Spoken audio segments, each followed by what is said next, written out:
Hi, this is Doug May in the Department of Economics at Memorial University in Newfoundland and Labrador. And this is series number 2 in a group of videos that we're going to look at the production of electricity in Quebec. But we're taking this from the Hydro-Quebec perspective. So in this particular video, we're going to look at the production, availability, and domestic use of electricity in Quebec. So let's get started. This is slightly different from the first video we had because this is the production, the total production of electricity by Hydro-Quebec. So it not only includes hydroelectric power, but it also includes some solar power and wind turbine power. But let's recall that hydroelectric production by turbines using the rivers in Quebec accounts for 94% of this total production. And as we know before, it goes up and down according to the seasons. But there is, as we show, we're looking at the period from 2022, January 2022 onwards to February 2025, there's a slight downward trend here, isn't there? So in this next slide, what we're looking at is not only production produced by Quebec, which was just what we just discussed, but we have imports. And so what we have available to us in Quebec is given to us by this green line. So the blue line is what we produce, what we have available. We have more available to us than what we produce, and that's due to imports. Okay, that's good. Now what we're going to do is look at of the total amount available to us. Remember, that's in the green here. We're going to look at, okay, how much do we need for our own use? For our own use being from the Quebec perspective. And that's given to us by the orange line, right? And again, it goes up and down. It gets cold winter in Quebec and not so cold. So there's a difference between what's available and what we need for our own use. And the difference there is what we can export to others.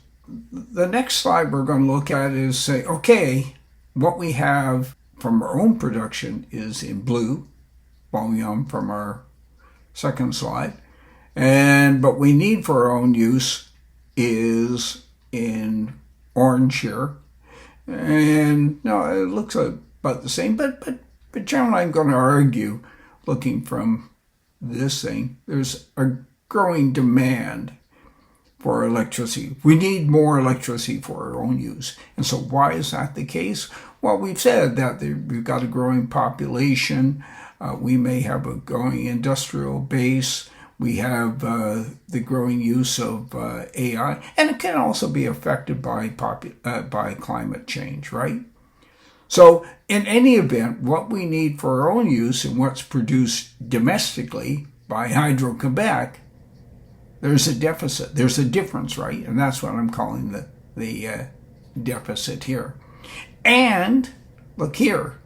It looks like, you're actually producing more than you needed domestically. But it seems to be that there's a gap opening here so that Quebec can't meet its own domestic supply, doesn't meet what its domestic demand is, in short. So why would they import? Well, because the same reason a lot of people import, because the imported product is maybe cheaper than what you could do. So you look at your alternatives, for instance, where you Churchill Falls, you look at that and you say, that power is a lot cheaper than we could produce it using our own rivers. We've got more of it. So when you come up with the MOU, and for a long period of time, that's what you're trying to do. You're trying to get availability of cheap power over a longer period of time. Not maybe cheap, but cheaper than you could produce domestically. in this second little exercise, what are the 6 takeaways?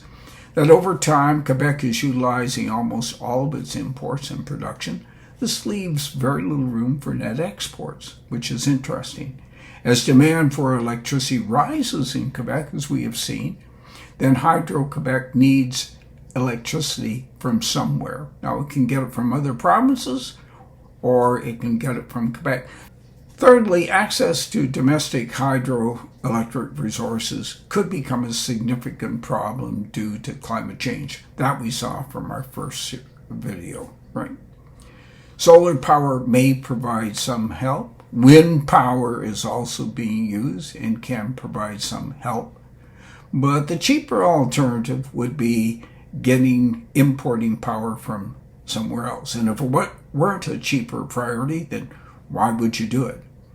Quebec has built new transmission lines in Maine and New York, accompanied by agreements to provide green energy and cheap green energy to those provinces. In another series, we'll look at that a little bit more from the Maine perspective, or from the New England perspective more specifically. The question which we have to ask ourselves, are Churchill Falls and Gull Island part of a low-cost, long-term solution to Hydro-Quebec's problems? Well, the answer to that must be yes. Otherwise, why would you investigate it?